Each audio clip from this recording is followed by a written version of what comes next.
todas ustedes. Feliz cumpleaños de la radio, 100 años. Hoy es un día muy especial para todos aquellos que adoramos este medio tan mágico e imprescindible para la comunicación.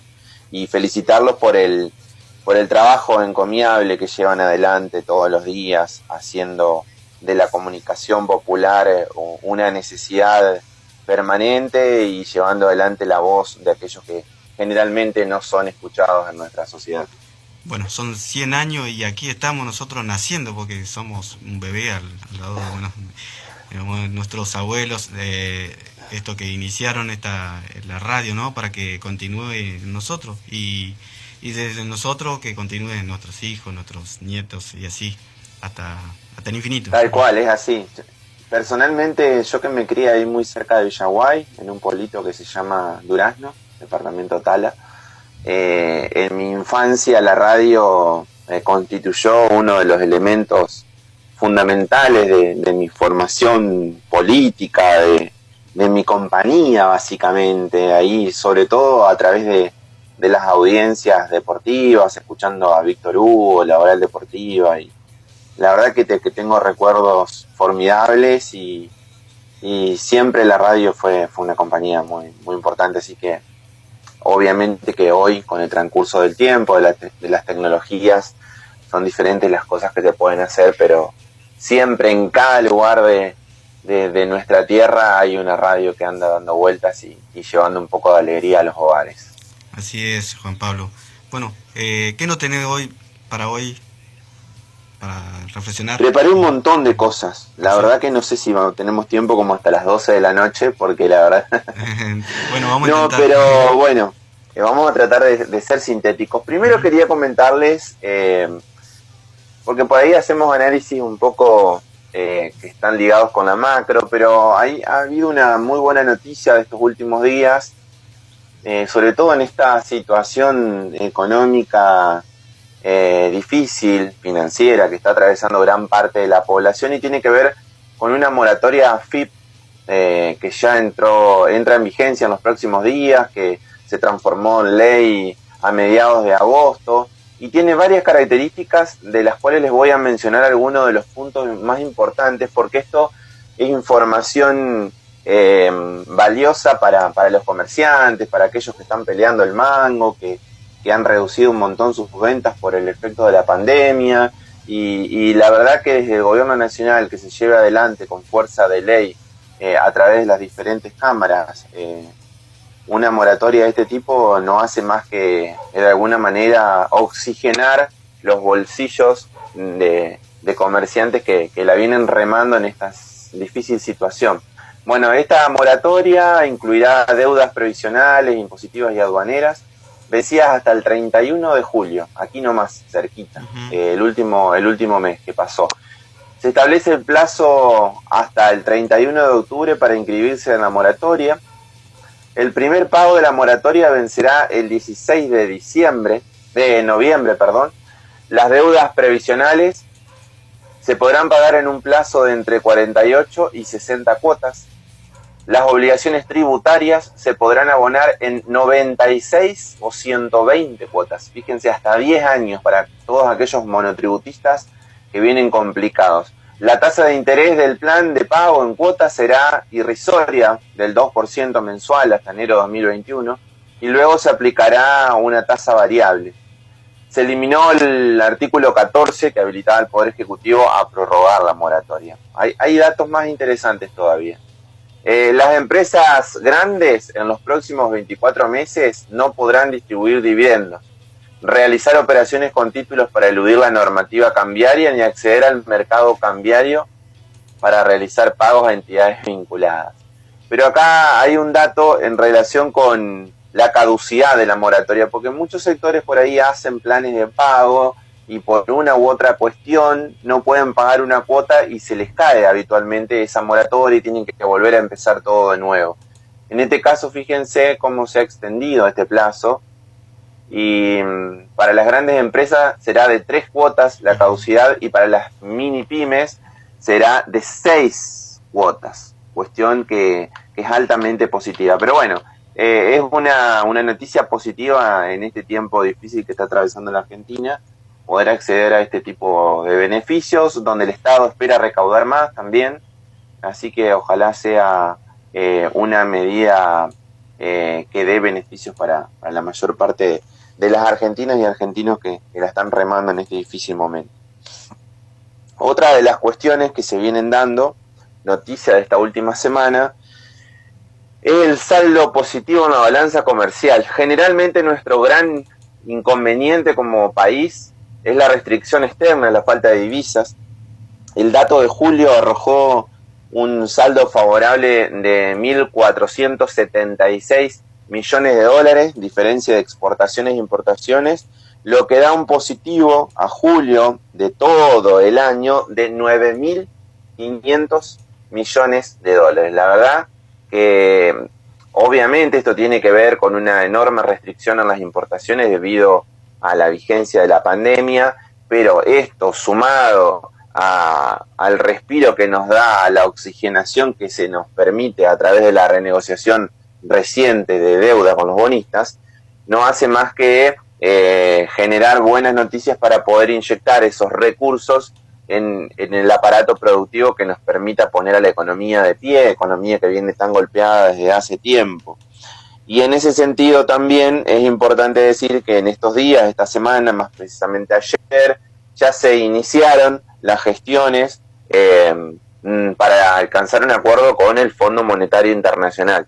Recordemos que la primera gestión se realizó con los bonistas, estábamos hablando de un colectivo de deuda que superaba los 66 mil millones de dólares, ahora estamos hablando de 44 mil millones de dólares, una deuda totalmente mala vida, de forma irresponsable, con tasas de intereses que no figuran en ningún lugar del mundo, solamente en la Argentina, y es ahí donde siempre volvemos con nuestra cuestión de requerir que en algún lugar de nuestros espacios políticos se logre poner en discusión quiénes verdaderamente han sido los culpables de este endeudamiento irresponsable, que no es una cuestión singular, sino que tiene que ver con cuestiones precisas, porque a costa de esto se ha generado padecimientos, hambre y necesidades extremas en la gran mayoría de la población. Así que ojalá desde el Congreso se implementen,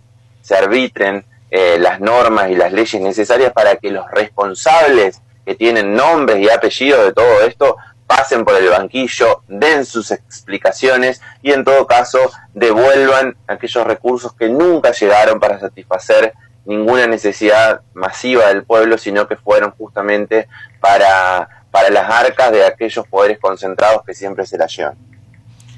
Así es. Bueno, y otro de los temas que tenía preparado para hoy.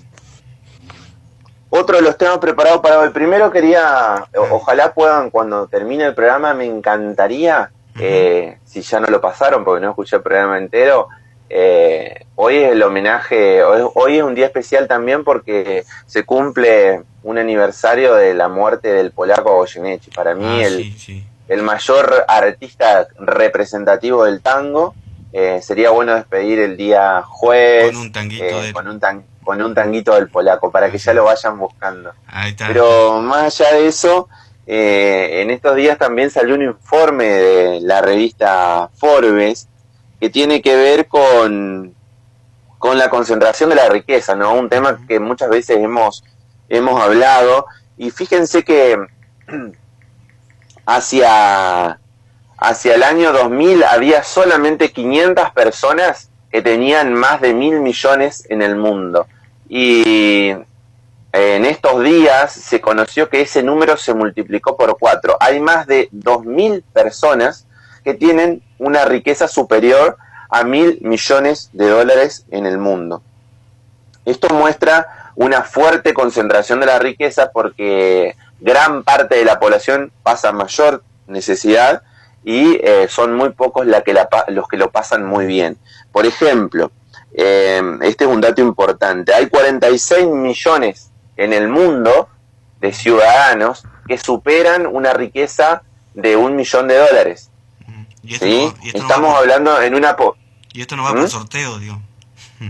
No. Y estamos hablando de una población de 5.100 millones de habitantes. Solamente 46 millones son los que superan. El resto llega con lo justo a fin de mes y la gran mayoría ni siquiera se alimenta bien, ¿no? Entonces estamos hablando de un sistema y de un mundo totalmente injusto, que es el que hay que tratar de revertir. Esa es nuestra principal hazaña como ciudadanos en esta vida. Mirar con un poco de empatía, de solidaridad lo que está pasando al lado y tratar de implementar sistemas justos, no haciendo solamente pequeñas cosas, sino cambiando las cuestiones macro, las cuestiones decisionales de una agenda de nación. Y en ese sentido, en la Argentina, la semana pasada, y este sería como el tema como para cerrar un poco la discusión, si querés lo podemos debatir un poco porque es más que interesante.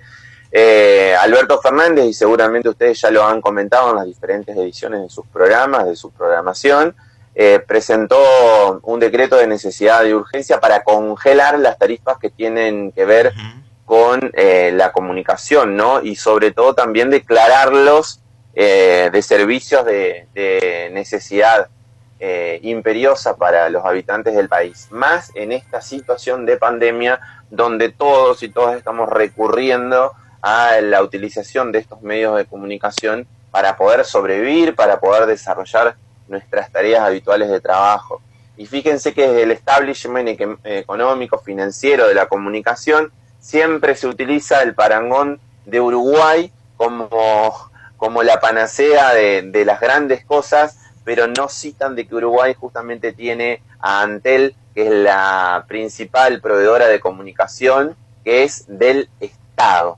Entonces ahí donde me surge alguna pregunta de decir, ¿por qué no pensar algún futuro donde las comunicaciones puedan tener tarifas populares y puedan ser administradas por el Estado para que no haya ganancias exorbitantes ni concentración de la riqueza?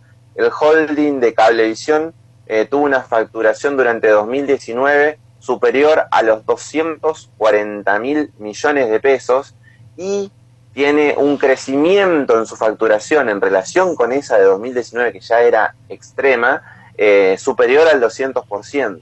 Entonces, fíjense cómo gran parte de la población, recién hablábamos de la moratoria AFIP, para que los pequeños comerciantes que no llegan a fin de mes puedan pagar sus deudas de una manera accesible, hay otros sectores de la economía que son los que se están apoderando de la riqueza, y son los sectores de la comunicación, que hasta el momento no han tenido ningún tipo de regulación, que te cobran lo que quieren y cuando quieren, y que esto también va generando una brecha digital entre los más pobres y los más ricos, porque los más pobres nunca tienen el acceso a la igualdad y a la justicia social de poder incorporar tecnología para poder educarse, para poder comunicarse, para poder hablar con un familiar. Sinceramente, me parece que desde el gobierno nacional se tomó una medida muy fuerte en términos políticos que debiera ser acompañada por la mayor parte de la población, que es totalmente vulnerada a lo largo del tiempo por este tipo de monopolios que lo único que hace es concentrar riqueza y no tiene ninguna posibilidad de distribuir nada, sino de concentrar a costa del padecimiento de gran parte de nuestra población.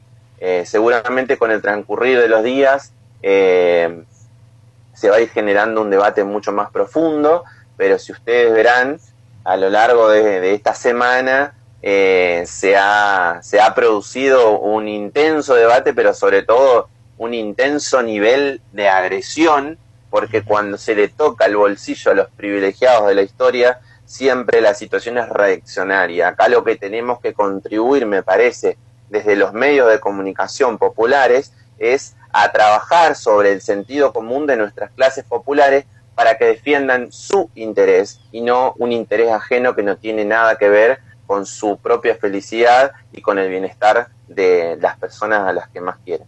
Claro, y sobre todo que hay mucha ignorancia sobre estas cuestiones, ¿no? Y no se tocan estos Totalmente. temas en los medios hegemónicos.